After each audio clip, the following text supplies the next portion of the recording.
Lorenzo, buenas tardes. Buenas tardes, Julio. Ya se acaba el año, Lorenzo. Se van de volada los años, creo que cada vez más rápido. ¿Tú cómo lo ves?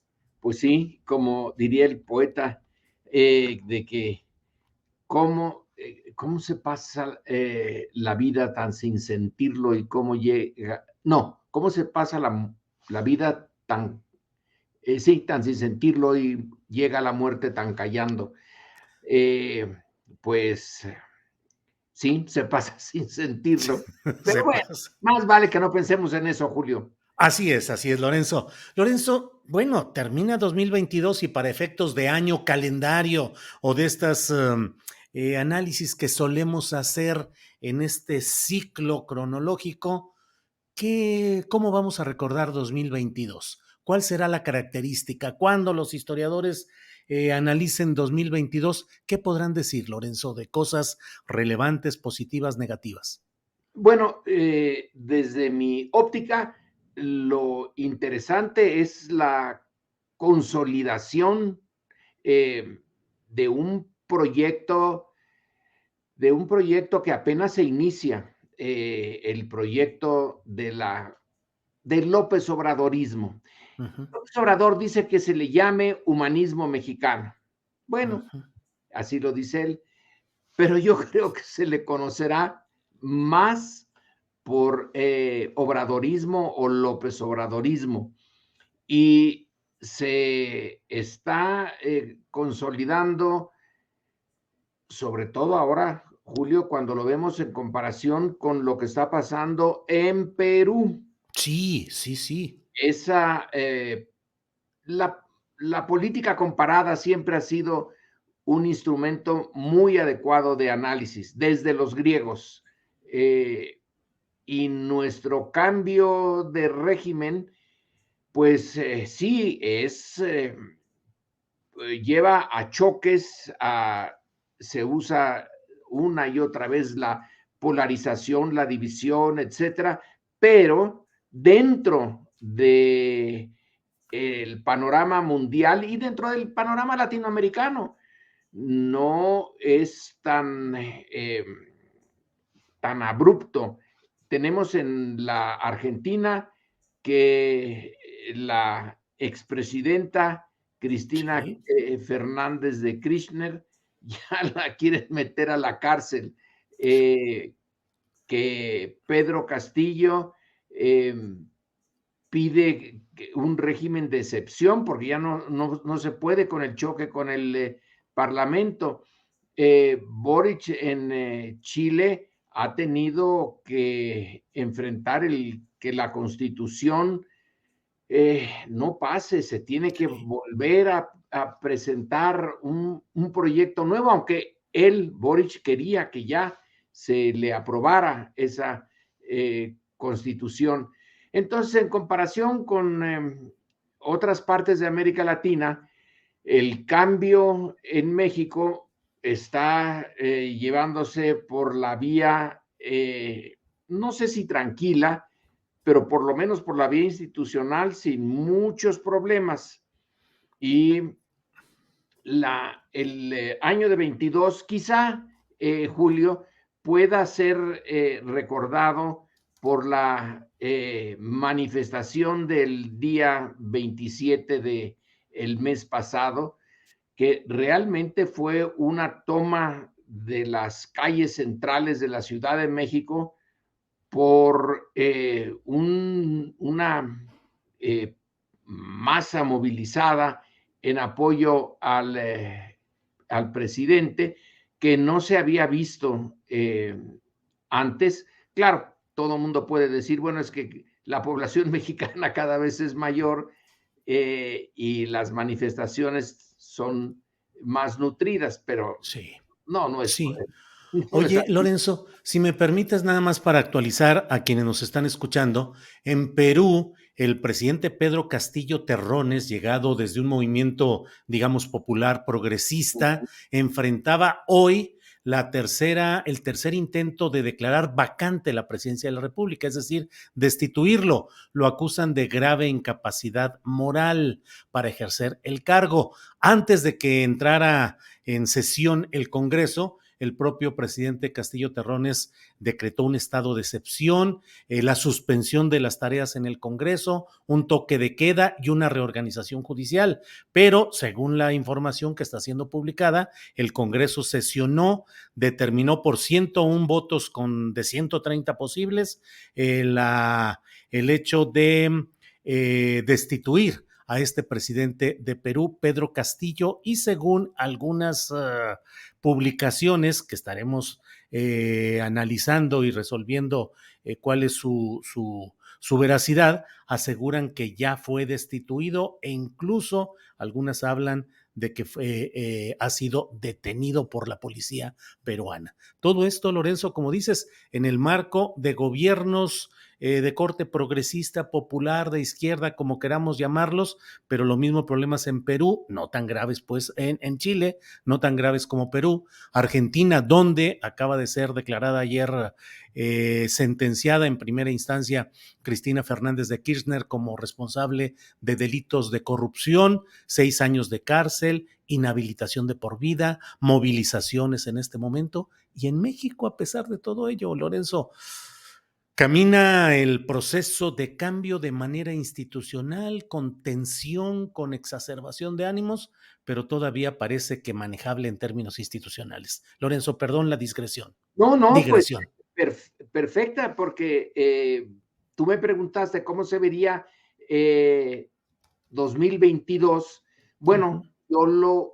te propongo que lo veamos en un panorama comparativo con otros países de América Latina que también se enfilaron por estos gobiernos y estos proyectos progresistas. Y bueno, el nuestro más o menos va saliendo, no se le ven en el futuro inmediato unas nubes borrascosas enfrente. Tampoco va a ser fácil, pero por ahora el presidente tiene suficientes apoyos institucionales y sobre todo entre las bases sociales como para seguir adelante y entregar el poder en 24. No creo que a la oposición, pero pudiera ser. Uh -huh. Nada está escrito, pudiera ser que lo tuviera que entregar a la oposición. En cualquier caso, ya se borraron, salvo que se obstinen demasiado y resulta al punto de ser absurdo la idea de la reelección. Eso que durante un tiempo la oposición estuvo usando, por ahora ya no quedó como un tema central. Entonces, la normalidad democrática, que es muy nueva entre nosotros, pues parece que está asentándose. Así que así lo dejaría yo el Uh -huh. 2022.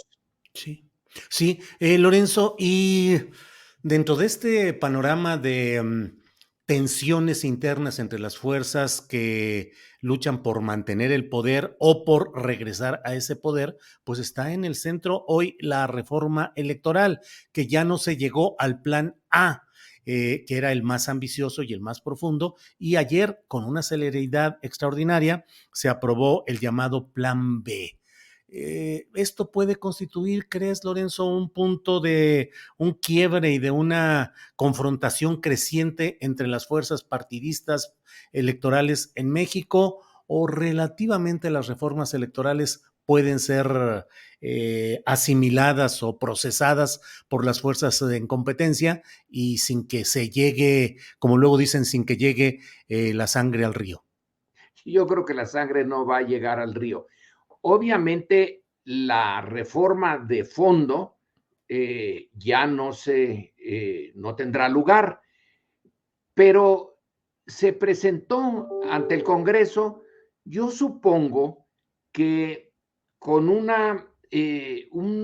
objetivo didáctico, sabiendo el presidente y Morena y su apoyo que no tendría esa mayoría calificada necesaria. De todas maneras, se llevó a cabo la parte formal, se presenta, no va a haber esa reforma de fondo, teniendo en cuenta, Julio, que todos los sexenios, desde que más o menos se normaliza la vida política postrevolucionaria en México, tienden a pedir una reforma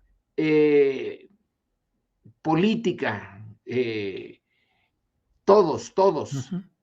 a que el traje se corte a su medida. No hay nada excepcional en este caso de que AMLO también pida una reforma política de fondo que califiquemos de electoral, pero es en realidad una reforma política, y el hecho de que no se vaya adelante ya la asimiló el presidente, que en dado caso sería el más damnificado. La presenta, se le rechaza, entonces va por una más chiquita, un plan B. La oposición puede decir, triunfamos, le rechazamos esa reforma que quería destruir al INE y quería acabar con nuestra democracia. Bueno, no va a pasar, pero sí se va a ver que hay recortes para el INE y que el choque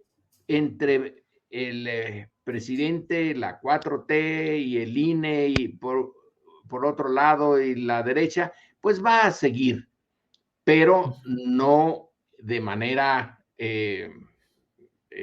radical.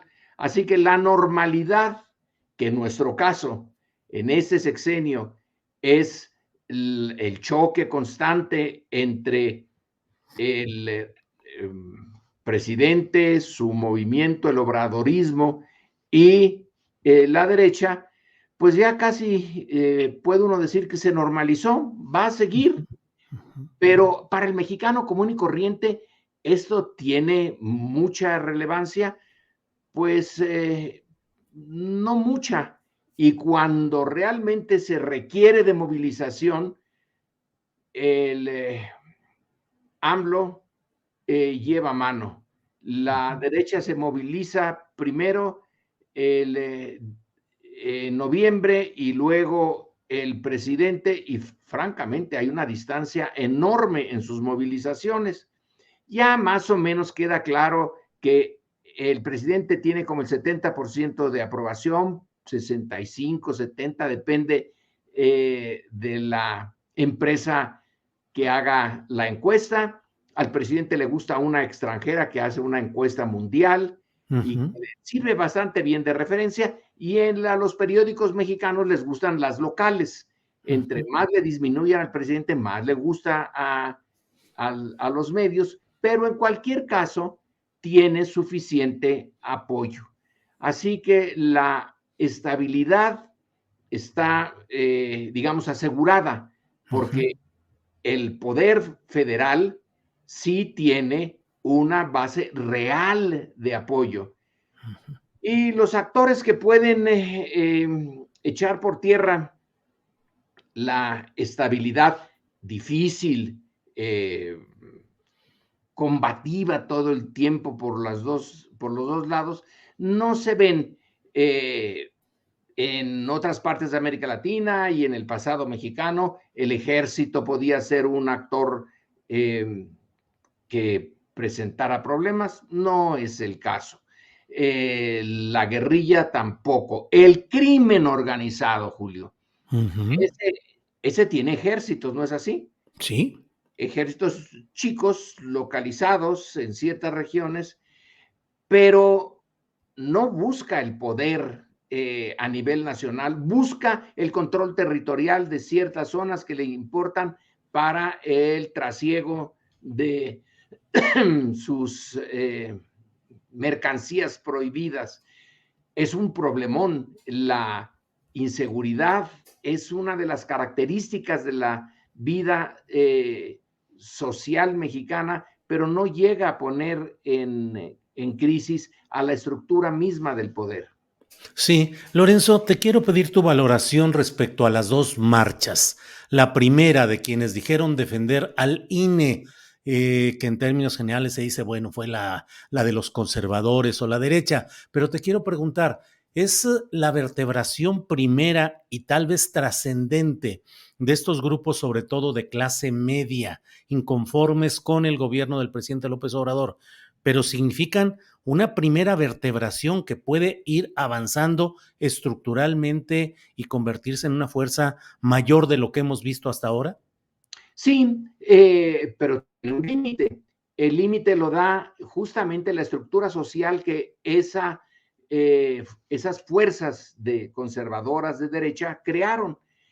No crearon una gran clase media. Lo que crearon fue una gran clase popular. Y esta estuvo desmovilizada por mucho tiempo. No se le veía con actividad política, pero ahora sí se puede movilizar, sí se ha movilizado desde el poder.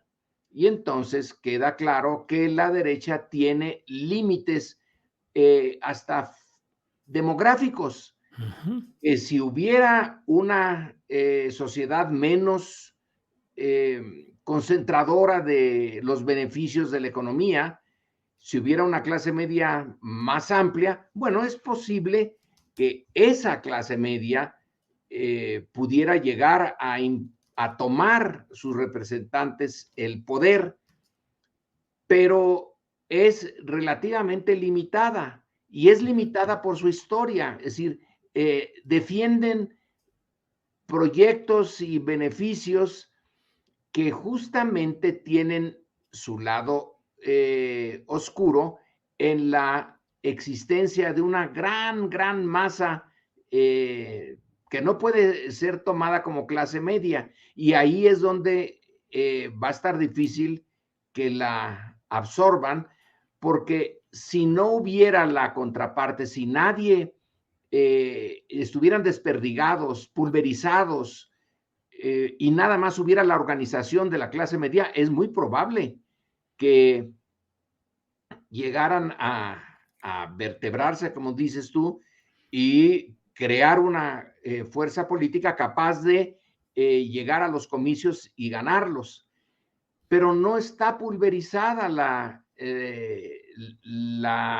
clase popular, la clase mayoritaria, los pobres, pues, sino que hay una fuerza política que ya los, digamos, despertó, que ya se mostró en el 2018, que ya se mostró en la marcha del 27 de noviembre y que puede ser, tiene todas las capacidades para ser la contraparte de la clase media disgustada con el proyecto obradorista. Y bueno, en sus manos están los números. Ahora, la política no se hace nada más con números, se hace con dinero. Las fuerzas conservadoras siempre han tenido de su parte, pues, los recursos económicos, pero requieren que la parte popular esté atomizada, desperdigada. No es necesariamente ya el caso. No está muy bien organizada, que digamos, porque Morena no es precisamente un ejemplo de partido en donde sus cuadros organicen a la sociedad y los movilicen y los eduquen en los valores de la 4T, pero algo tienen ya de capacidad para movilizarlos y se vio en la otra marcha, en la marcha del día 27 de noviembre. Eh, Bien. Sí, Así que perdón. yo que digo que sí, sí tienen además, es casi natural que las derechas se vayan juntando y organizando y les sería muy útil un solo movimiento, pero Sí. también parecen estar divididas. Sí.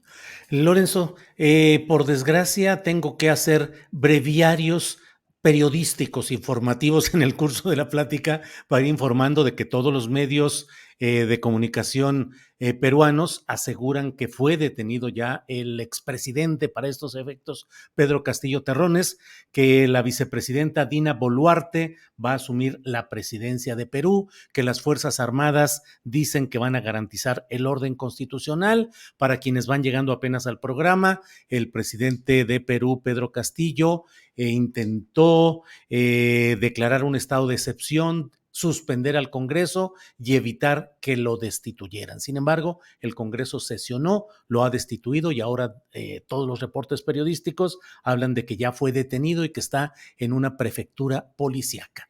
Lorenzo, y la otra marcha, la del 27 de noviembre, te pregunto, ¿no concentra exageradamente el poder en una sola persona, por un lado? Y por otro, esa concentración de poder no hace inviable que el eje o el imán de esa concentración de poder cívico se vaya en 2024 a su casa y deje un movimiento como este a como camine? Bueno, ¿en qué medida? Esa sí es una pregunta de mucho fondo y una apuesta, Julio. Es la pregunta ya muy antigua y que no siempre tenemos la posibilidad de responder de manera tajante. La importancia de la persona y la importancia de las circunstancias, de la coyuntura.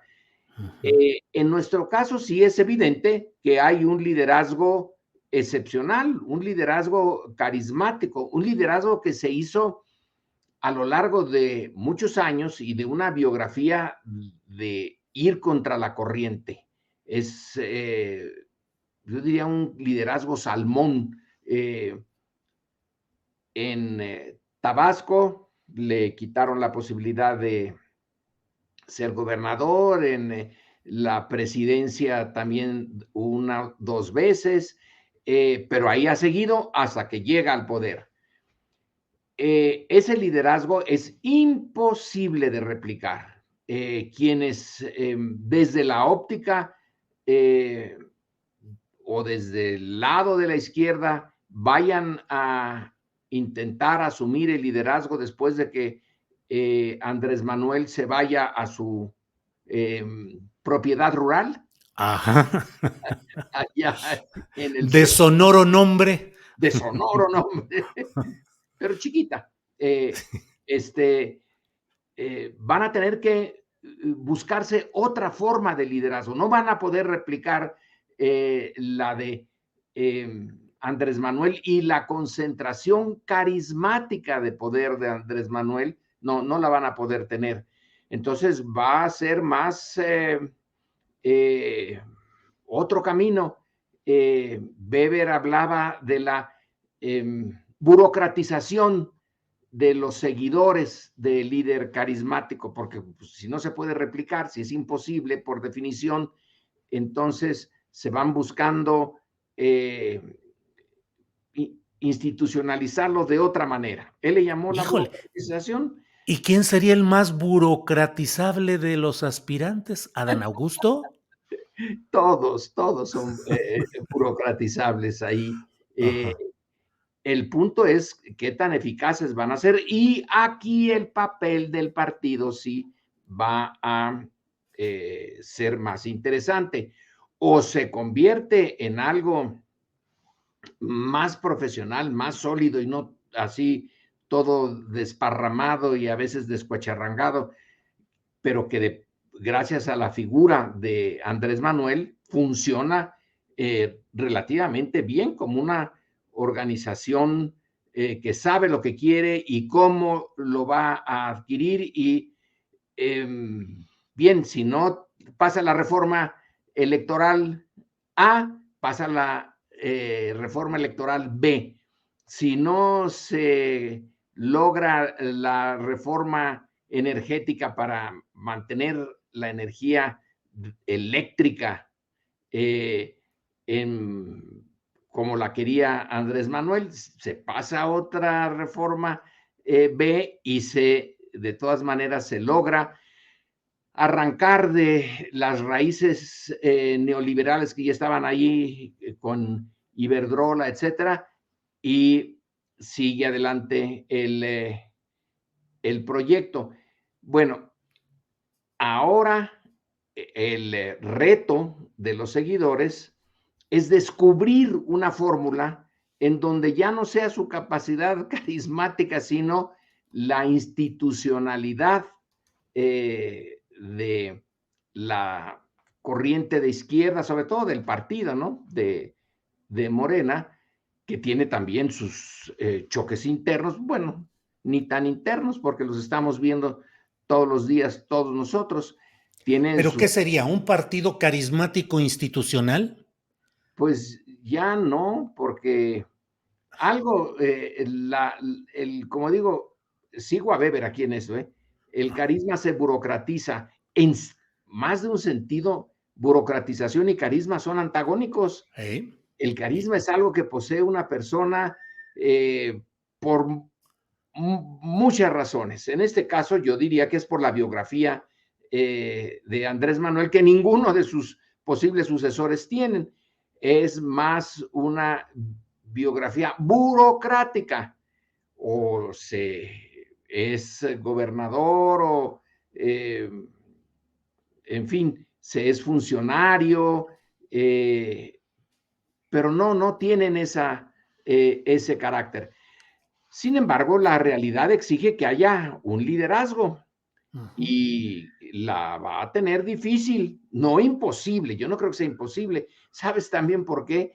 Porque el otro lado no tiene ni remotamente algo que pueda ofrecer de novedoso, de carismático, de despertar la imaginación.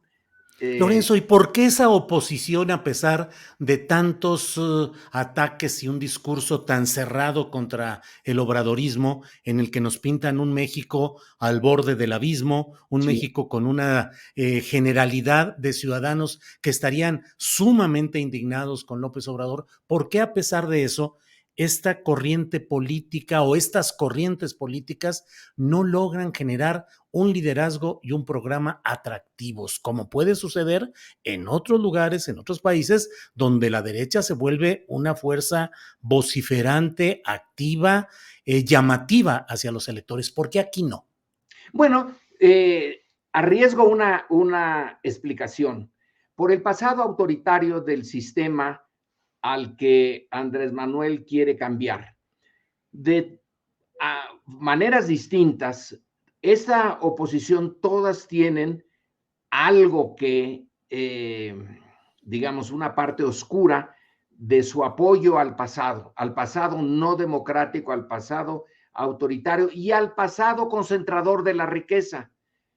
En sus biografías va también su pecado y no es fácil deshacerse de una forma de hacer política, de una forma de ver al país y de ejercer el poder, que aunque en 2000 el PAN sustituyó al PRI, en realidad no cambió mucho la naturaleza, el corazón del sistema.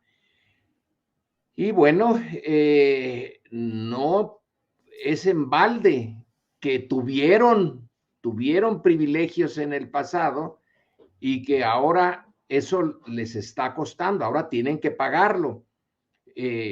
Panistas, priistas, Movimiento Ciudadano, todos tienen una cola que les pisen y la capacidad de Andrés Manuel de sacarles los trapitos al sol es alta y constante.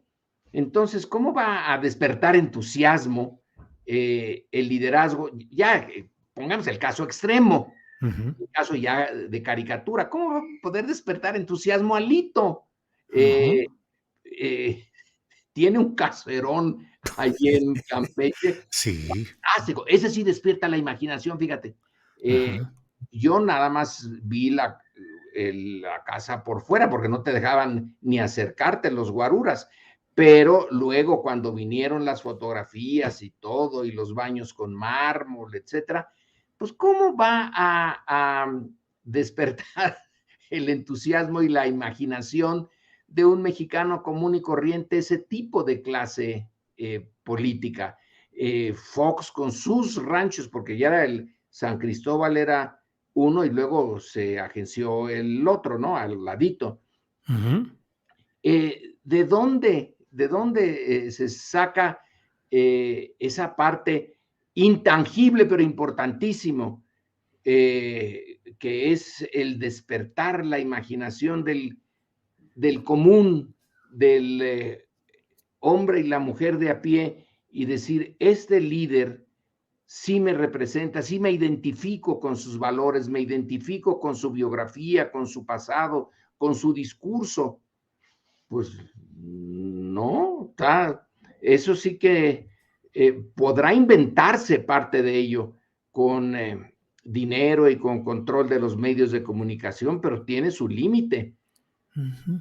Lorenzo, ¿y cómo imaginas el primer día de poder, suponiendo que ganara la candidatura de Morena, hombre o mujer, con mañanera o sin mañanera? ¿Podemos pensar en un gobierno morenista sin mañanera? Sí, porque la mañanera también es una innovación, ya no en México, en el mundo. Pues sí. Yo no conozco de un jefe de gobierno y jefe de Estado que 5 días a la semana, tempranito, esté ahí frente a la prensa. Algunos dicen, oigan, pero es una prensa a modo. Bueno, algunos de los que están allí sí le hacen preguntas cómodas, pero otros no. Y Ujú. en general se sacan temas que pueden ser cómodos o incómodos dependiendo ya de cómo lo responda AMLO, de su capacidad para estar informado, para empezar. Y luego que él enmarca una buena parte de sus respuestas en un conocimiento de un conocimiento del país de dos formas. Una, porque lo conoce a pie, porque lo Ujú. ha caminado, cosa rarísima, y otra porque conoce su historia. Y la interpretación histórica de Andrés Manuel puede que no la compartan muchos historiadores, pero él la adecua bastante bien a su proyecto, a sus necesidades políticas y tiene respuestas para todos los días, ya sea históricas o ya sea factuales de que en esta, cuando recordemos a Peña Nieto, que se equivocaba hasta de estado y de capitales de los estados, porque no Ujú. los conocía. Aquí en la mañanera, el presidente te conoce hasta los arroyos que pasan por cada uno de los municipios y te habla de ellos con una naturalidad de alguien que ha estado allí. No creo que sea posible una mañanera. Eso sí es irrepetible. Tendrán que buscar otro tipo de relación, pero lo tienen que buscar, porque la Ujú. relación ahora ya no es la de ese presidente que respondía cuando se le daba su regalada gana, podía ser una vez al año, 2 veces al año. ¿Cuántas conferencias de prensa dio Peña Nieto? Dos o tres y la mayoría con invitados, ahí sí también muy amables, entre otros, por ejemplo, Lili Telles, que en una de esas conferencias de prensa le preguntó con una agudeza absoluta, le dijo, señor presidente, ¿cómo consigue usted la fuerza suficiente para emprender tantas reformas y tantos cambios? Algo así le preguntó con una mirada penetrante hacia Peña Nieto, que se turbó y contestó alguna cosa. O sea, preguntas también de ese tipo. Bueno, eso ya no es posible. Ya no es posible. Podrán acomodar las preguntas, podrán ser menos los momentos en que se enfrenten a la prensa, pero ya no hay vuelta atrás, salvo que haya una catástrofe y que entonces la incipiente democracia mexicana se venga atrás, pero si no se viene atrás, sí espero un México sin mañaneras porque es el sello personal de Andrés Manuel, pero no un presidente o presidenta cerrado a la confrontación con los medios. Ya no. Entonces va a ser, supongo yo, una transacción, no tanto como Andrés Manuel, pero no tan poquito como Peña Nieto.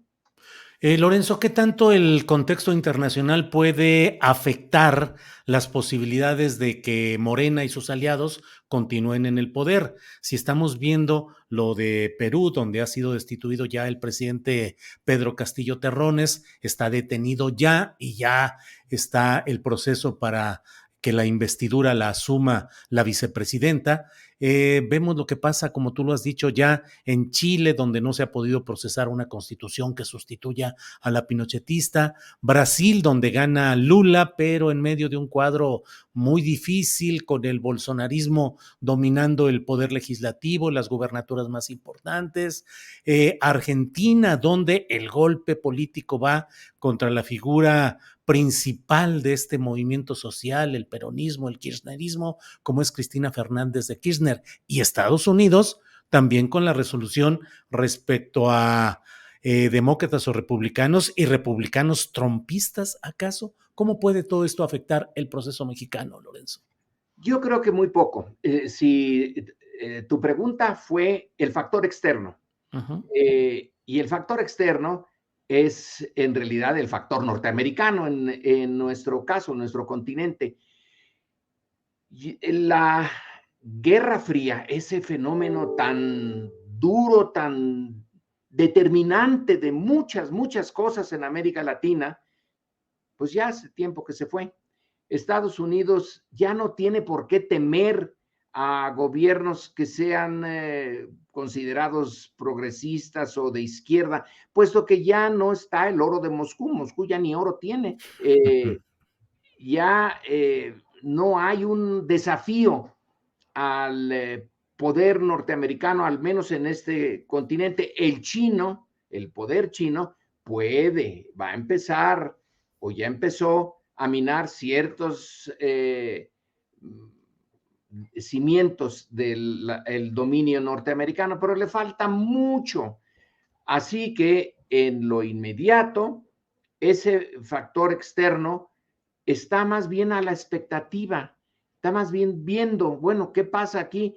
Quizá en algunos momentos construyendo oportunidades, pero no es el determinante. Sí lo fue, incluyendo a México. Claro, no de manera tan obvia como en otros países, no tan obvia como en Chile y con Pinochet y con el apoyo de Kissinger y de Nixon. Ya no es ese el entorno, por ahora, al menos. Entonces, los problemas que tú mencionas, Perú, Argentina, Chile, el bolsonarismo en Brasil, etcétera, son básicamente internos. Todos esos factores internos pueden ser manipulados por el gran poder que se encuentra. El continente está a la sombra del poder norteamericano, pero tiene muchos problemas ese poder norteamericano y andarse metiendo en más problemas de manera gratuita, y es gratuita porque nadie está poniendo ya en duda su primacía. México, por ejemplo, bueno, pues ya aceptó que los tratados de libre comercio son indispensables. Ya, ¿qué más se quiere? Entonces, que hay que negociar cosas como la migración, o que si la Comisión Federal de Electricidad va a tener más posibilidades en contra de ciertas empresas que norteamericanas o canadienses y que están enojadas. Bueno, eso se puede negociar, pero ya no es el meollo de la relación. Así que yo el factor externo no le doy ahora la capacidad de imponer sus prioridades. Va a estar y va a jugar todo el tiempo, pero son los factores internos los importantes. y bueno, hasta ahorita, como empezamos la conversación, Julio, es que a pesar de los gritos y sombrerazos de la polarización, el jefe de gobierno y jefe de Estado tiene la mayoría de su lado. ¿La puede perder el siguiente? Sí, si se comporta de manera estúpida o si la mala suerte también juega, porque Maquiavelo, recuerda, decía que la fortuna es una de las grandes variables en política, la mala fortuna o la buena fortuna. Puede jugarle una mala pasada, pero de momento, en la medida en que se puede vislumbrar el futuro, pues los factores internos aquí no son los de Perú. Y no veo, yo no veo, por ejemplo, que el gran capital, el Slim, ¿qué le preocupa a Slim? Está muy, muy preocupado por... No. no, pues él ya tiene ahí, le quitaron el aeropuerto, ¿no? De Texcoco, ese aeropuerto que iba a ser subacuático. Se lo quitaron. Y que su yerno, que creo que ya no es su yerno, había contribuido a diseñar junto con un arquitecto muy famoso mundialmente, ¿no? Sí. Pero pues tiene ahí el Tren Maya y tiene, nadie lo molesta, no hay una reforma fiscal, que esa sí podría realmente molestarlo. No, no hay reforma fiscal, solamente les está pidiendo que paguen lo que deberían de haber pagado desde siempre, pero que se hicieron tontos. Tontos es una manera amable de decirlo, y que sí, sí les va a costar varios miles de millones, sobre todo a Salinas Pliego, pero no los están atacando. ¿Te acuerdas que la derecha mexicana, un intelectual mexicano, en una conferencia al principiar el gobierno de López Obrador, en una conferencia de gentes de dinero, les dijo: acuérdense que las revoluciones empiezan por ponerle trabas a los poderosos y luego los desaparecen. Bueno, no, aquí no los han desaparecido, no es la Revolución Francesa, ni la guillotina les espera, ni nada. Siguen ganando, Sí, y sí, siguen sí, sí. ganando bastante bien. Sí, sí, sí, Así así es. que no veo para qué se tienen que meter en camisa de 11 varas. Sí, bueno, pues sí, hay que pagar lo que la ley dice que deben de pagar y que no estaban acostumbrados a semejante abuso de que les cobren lo que les deben de cobrar. Claro, claro. Pero Es parte. no le están cambiando las bases fundamentales del juego. Claro. Lorenzo, pues como siempre, el tiempo nos gana, el tiempo avanza, es la 1 de la tarde con 43 minutos y bueno, hemos pasado revista a algunos de los temas que traíamos pendientes por ahí, los actualizados y bueno, como siempre, a reserva de lo que desees agregar, yo te agradezco mucho que estés con nosotros, te mando un gran abrazo y bueno, pues aquí estamos. Lorenzo. Que lo único que puedo agregar es, Julio, estos espacios como Astillero, que no son muchos, pero tampoco está ayuno el panorama mexicano, tienen que mantenerse y fortalecerse. Los medios se han volcado hacia un extremo, pero debe de haber ese punto aristotélico, ese justo medio, en donde se cuestione al poder, pero no de manera absurda e incluso ridícula. Entonces, espero que el año entrante, el 2023, Astillero siga funcionando como hasta ahora o mejor. O mejor, ese es el reto.